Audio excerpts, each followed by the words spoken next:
IFM News. IFM News. IFM News. Lokal.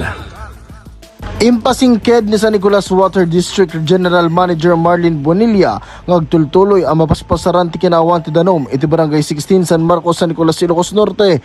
Kunana ang madaldalapos ti kontraktor ti mararami da kanal iti naso a barangay ti mainline ngagturong kaligiti balbalay. May panggap deti panagawan ti danom, mapasamak laang detoy no deti nagawan ti kuryente. Agpaiso nga adda amin generators dagiti pumps mi bathan nga kaskarina nga mai-transfer.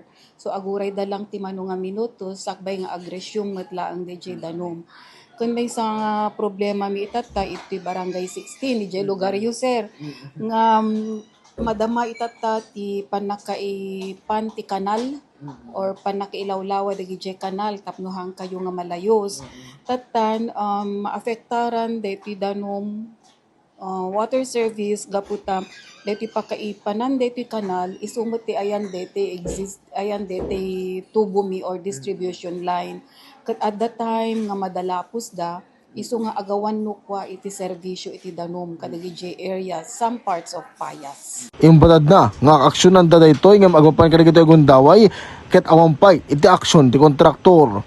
So ano ti action taken ti kadeti? May panggap ka dito, nagsasaritaan min kani apo kontraktor, kani apo mayor, ije opisina na, no ana ti aramidon, tapnunuhaan nga agbayag nga maawan iti danom, kat ada na isuggest ni engineer RV, tapnunuhaan nga agawan iti danom iti mabayag.